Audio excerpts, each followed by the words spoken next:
എന്തായാലും നമുക്ക് എന്തെങ്കിലുമൊക്കെ ഇങ്ങനെ ചവച്ചരക്കാൻ എവിടെ പോയാലും വേണ്ടി വരും. അപ്പൊ നമുക്കൊരു ഹെൽത്തി ആയിട്ടുള്ള ഒരു ഓപ്ഷൻ എന്താന്ന് ചോദിച്ചു കഴിഞ്ഞാൽ അത് തീർച്ചയായിട്ടും പോപ്കോൺ ആണ് അല്ലേ. ഇന്ന് ഞാൻ ഇവിടെ വന്നിരിക്കുന്നത് നമ്മുടെ ഒരു പോപ്കോണിന്റെ ഒരു ഫാക്ടറിയിലാണ് അല്ലേ. തീർച്ചയായിട്ടും കേരളത്തിൽ തന്നെ ആദ്യമായിട്ടാണോ പറയുന്നത്? കേരളത്തിലെ ഈ ഒരു രീതിയിൽ എവിടെ ഇതിന്റെ ഒരു മോഡൽ കാണിച്ചു തരുമോ? തീർച്ചയായിട്ടും രീതിയിലല്ലേ. ഇതെന്താ വട്ടത്തിലാണല്ലോ അത്. ഇതൊന്ന് പൊളിച്ചുകൂടെ? അത് ഒന്ന് വട്ടത്തിലാണല്ലോ ഇതില്ലേ. നോർമൽ പോപ്കോൺ അല്ല, സൗത്ത് ആഫ്രിക്കന്റെ. ഓഹോ, സൗത്ത് ആഫ്രിക്കൻ. ഈ സൗത്ത് ആഫ്രിക്കൻ പോപ്കോണും മറ്റേ തമ്മിൽ എന്താ വ്യത്യാസം? ഒന്ന് ഫ്ലവർ ടൈപ്പ് ആണ്. ഓ ഇതില്ലേ. ഒന്ന് ബോൾ ടൈപ്പ് ആണ്.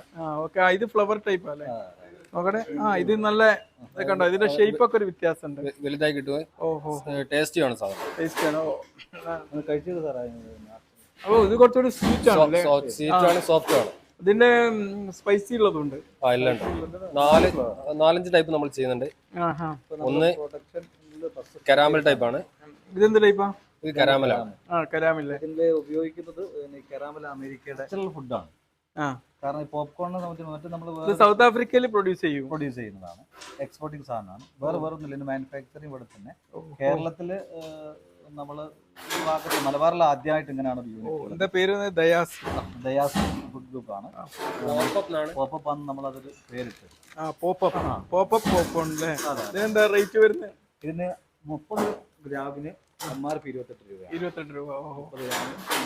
അപ്പൊ 25, 20 അങ്ങനെ 25 ആ റേഞ്ചിലാണ്. ടേസ്റ്റ് ഉണ്ട്. ഇത് ഇതിന്റെ ഒരു പ്രത്യേകത എന്ന് പറയുമ്പോൾ, ഒരു സാധാരണ നമ്മൾ ഒരു ചോളം എടുത്ത് കഴിച്ചാൽ അടുത്ത ചോളം കഴിക്കാനുള്ള ടെൻഡൻസീസ് ഉണ്ടാവും. മറ്റു ഫുഡ് ചോയ്സുകളാണല്ലോ എല്ലാവരും വണ്ടിയിലൊക്കെ പോകുമ്പോൾ ഉപയോഗിക്കാം. അതെ. ഇതാകുമ്പോൾ സുഖമാണ്, കുറച്ച് ഹെൽത്തി ആയിട്ടുള്ള കാര്യമാണ്. അല്ലാണ്ട് കലോറി ഇല്ല. ഇതിലെത്ര കലോറി വരുന്നത്? കലോറി വളരെ കുറവാണ്. ഇതില് 28 ഗ്രാമില് 100 ഗ്രാമിൽ 28 അല്ലേ, 118. ഓക്കെ, അധികം വരുന്നില്ല. കാരണം 30 ഗ്രാം അല്ല വരുന്നത്. തീർച്ചയായിട്ടും സാറിനെ പോലെ ഒരാൾക്ക് അറിയാലോ. അല്ല, നമ്മൾ സാധാരണ ഇങ്ങനത്തെ കാര്യങ്ങളാണ് നമ്മൾ റെക്കമെൻഡ് ചെയ്യുക ആൾക്കാർക്ക്. തീർച്ചയായിട്ടും നിങ്ങൾ ലൈസ് കഴിച്ചോളി എന്ന് പറയില്ല. വേറെ ഒരു സാധനം ഇപ്പൊ ലൈസ് ആണെങ്കിലും മറ്റു പ്രോഡക്റ്റ് നമ്മൾ അങ്ങനെ കമ്പയർ ചെയ്ത് പറയാം. ഇതിന്റെ കമ്പനി ഇവിടെ മാനുഫാക്ചറിംഗ് ഒക്കെ കാണാം. തീർച്ചയായിട്ടും ഇതാണ് ഇതിന്റെ മാനുഫാക്ചർ ചെയ്യുന്ന സ്ഥലം അല്ലേ. ഇത് ഇവിടെ നിന്ന് ഇങ്ങനെ വന്നുകൊണ്ടിരിക്കുകയാണ് പാക്ക് ചെയ്തിട്ടല്ലേ. ഇതൊക്കെ നിങ്ങൾ എവിടെ ഇമ്പോർട്ട് ചെയ്ത പ്രൊഡക്റ്റാ? ഇത് മെഷീനും കാര്യങ്ങളൊക്കെ പാലക്കാട് എവിടെ തന്നെ ഉണ്ടാക്കും ഈ മെഷീനൊക്കെ? ഇതിലെങ്ങനെ മേലെ നമ്മൾ ഇട്ട് കൊടുക്കുന്നത് ആണ് വൈബ്രേറ്റ് ചെയ്തിട്ട് തൂക്കം വരുന്നത്. തൂക്കം വന്നിട്ട് ഇതിലേക്ക് താഴെ വരും. ഏതായാലും ഞാൻ ഇതിന്റെ മുകളിലോട്ടൊന്ന് കേറി നോക്കുകയാണ്. ഇവരെങ്ങനെ ഇതിന്റെ പ്രൊഡക്റ്റ് ഉണ്ടാക്കുന്നത് എങ്ങനെയാണുള്ളത്. ഇതിലാണ് മേക്കിംഗ്. നമ്മള് വറുക്കുന്ന മെഷീനിലാണ് വറുക്കുന്നത്. ഇവിടെ നിങ്ങൾ പൊരിച്ചെടുക്കുന്നത്. ഇതിൽ നമ്മൾ ഉപയോഗിക്കുന്നത് കരാമൽ പൗഡർ ആണ്. അത് പിന്നെ അമേരിക്കൻ സാധനമാണ്. അത്രയും ക്വാളിറ്റി ഉള്ള സാധനമാണ് ഉപയോഗിക്കുന്നത്. ഇതിൽ ഉപയോഗിക്കുന്ന പോപ്കോണ് ഇത് സൗത്ത് ആഫ്രിക്കയിൽ നിന്ന് വരുന്നതാണ്. സാധാരണ നമ്മുടെ നാട്ടിൽ വരുന്നത് ഇതുപോലെ ടേസ്റ്റ് ഉണ്ടാവില്ല. ഇതാണല്ലേ ഇത് സൗത്ത് ആഫ്രിക്കൻ്റെ ആണ്.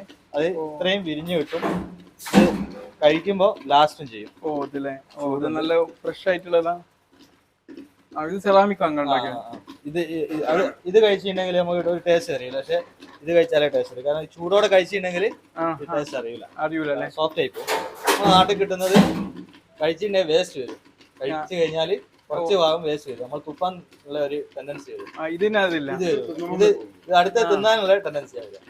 അപ്പൊ ഓവർ ഈറ്റിംഗ് ഉണ്ടാക്കും നിങ്ങൾ പറയുന്നത്? അതെ, ഇത് സാധനം കൂടുതൽ കഴിക്കും. ഒരാള് വാങ്ങി കഴിഞ്ഞാൽ പിന്നെ കഴിച്ചോണ്ടിരിക്കും. അപ്പൊ ഒരു കൺട്രോൾ വേണം. ഞങ്ങളൊക്കെ എനിക്ക് തോന്നുന്നത് ഇവരിങ്ങനെ പോയി കഴിഞ്ഞാൽ ഇവരെന്നെ തിന്ന് തീർത്തോളം. നമ്മളെ എഞ്ചിനീയറും പൈസൽ ഭായിയൊക്കെ ഇവിടുന്ന് നിന്നോണ്ടിരിക്കുക. വന്നോട്ട് ഇവിടുന്ന് തീറ്റി നിർത്തിയിട്ടില്ല ഇവരെന്താണു.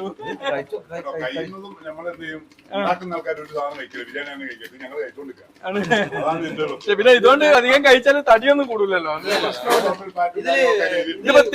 തിയേറ്ററുകളിലൊക്കെ കൊടുക്കുന്നുണ്ടോ? നമ്മളെ സിനിമാ തിയേറ്ററുകളിലൊക്കെ. ഓഹോ, ഇതിന്റെ എരിവുള്ളതുണ്ടോ? എരിവുള്ളത് ഇപ്പൊ ഇല്ല. ഇപ്പൊ ഇത് മാത്രമേ. ഇനി കുറച്ച് കഴിഞ്ഞിട്ട് പിന്നെ അങ്ങനെ ആക്കി. കരാമിൽ തന്നെ നമ്മൾ ഉപയോഗിക്കുന്നത് ബ്രൗൺ ഷുഗർ ആണ്. അതുകൊണ്ട് തന്നെ ശരീരത്തിന് ബ്രൗൺ ഷുഗർ എന്ന് പറയുമ്പോൾ ആൾക്കാർ കൺഫ്യൂഷൻ ആവും. അതായത് നമ്മളെ സാധാരണ ബ്രൗൺ ഷുഗർ, ഹെൽത്തി ആയിട്ടുള്ള brown. അതെ ആ. പഞ്ചസാര അല്ല, ബ്രൗൺ ഷുഗർ ഉണ്ട്, മീൻസ് white ആ ബ്രൗൺ ഉണ്ട്, ഷുഗർ എവിടെ നോക്കട്ടെ ഒന്ന്. ഇതാണ് ബ്രൗൺ ഷുഗർ എന്ന് പറഞ്ഞ കേട്ടോ. നമ്മള് ആരോഗ്യത്തിന് ഒരുപാട് ഉപകാരപ്പെട്ട ഒരു സംഭവമാണ് ഈ ബ്രൗൺ ഷുഗർ. ലഹരിയായിട്ടുള്ള ബ്രൗൺ ഷുഗർ അല്ല കേട്ടോ. എല്ലാവർക്കും ഒരു കൺഫ്യൂഷൻ ഉണ്ട്. സംഭവം പറയണേ, ഞാനിപ്പോഴാണ് ഈ സംഭവം കാണുന്നത്. നമ്മൾ ഹെൽത്തി ആയിട്ട് പല കാര്യങ്ങളും പ്രൊമോട്ട് ചെയ്യുമ്പോൾ ബ്രൗൺ ഷുഗർ ആഡ് ചെയ്യാൻ പറയാറുണ്ട്.